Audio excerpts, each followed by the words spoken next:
టమాటా పచ్చడి ఒక్కొక్కరు ఒక్కొక్క స్టైల్లో చేస్తూ ఉంటారు కదండి. ఇది నాకు మా అమ్మగారు నేర్పించిన పద్ధతి. మీ అందరితో కూడా షేర్ చేసుకుంటున్నాను. దీనికి నేను బాగా పండిన టమాటా అయితే 1 కేజీ తీసుకున్నాను.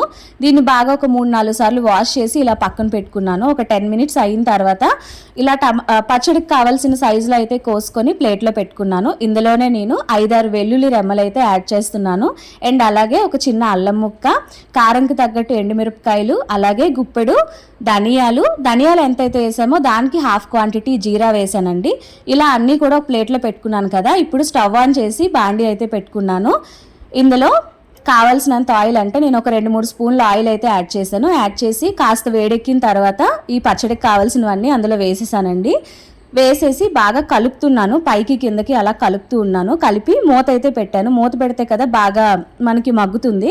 అండ్ అలాగే ఇలా మగ్గుతుంది కదండి. ఇప్పుడు మూత తీసి చూసి మళ్ళీ పైకి కిందకి కలిపాను. కలిపిన తర్వాత పులుపు కోసం నేను కొంచెం చింతపండు అయితే యాడ్ చేశాను. అండ్ సాల్ట్ కూడా నేను ఇప్పుడే యాడ్ చేశానండి. 2 టేబుల్ స్పూన్స్ అయితే వేసాను. మనకు చాలలేదు అనుకున్నప్పుడు తర్వాత పచ్చడి మనం మిక్సీ చేసుకున్న తర్వాత యాడ్ చేసుకోవచ్చు. అండ్ అలాగే స్టవ్ ఆఫ్ చేసుకొని చల్లగా అయిన తర్వాత మిక్సీగా అయితే నేను ప్రిపేర్ చేశానండి. మిక్సీ చేసుకున్న తర్వాత ఇలా మెత్తగా అయితే మనం పచ్చడి గ్రైండ్ చేసుకోవాలి. ఇలా గ్రైండ్ చేసుకొని పక్కన పెట్టుకొని ఇప్పుడు తాలింపుకి ఒక 5-6 స్పూన్ల ఆయిల్ అయితే కొంచెం ఎక్కువే పడుతుంది. అండ్ అలాగే ఇక్కడ క్లిప్పింగ్ మిస్ అయింది, శనగపప్పు అయితే యాడ్ చేశానండి. అండ్ అలాగే ఆవాలు, జీరా, ఎండుమిర్చి అండ్ అలాగే కరివేపాకు యాడ్ చేసుకొని అది కొంచెం చల్లారిన తర్వాత ఇంగువ అనేది యాడ్ చేశాను.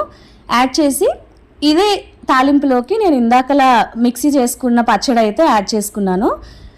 యాడ్ చేసి బాగా తాలింపు అంతా కూడా పచ్చడికి పట్టేలాగా యాడ్ చేశాను. ఇంతేనండి. ఈ ప్రాసెస్ అయితే చాలా ఈజీగా ఉంటుంది, కానీ పచ్చడి టేస్ట్ అయితే చాలా అంటే చాలా బాగుంటుంది. ఒక్కసారి ట్రై చేసి మీరు కూడా ఛానల్ అయితే కొత్తగా స్టార్ట్ చేశానండి. మీకు గనక నా రెసిపీస్ అండ్ కంటెంట్ నచ్చితే లైక్ చేసి సబ్స్క్రైబ్ చేసుకోండి. Thank you.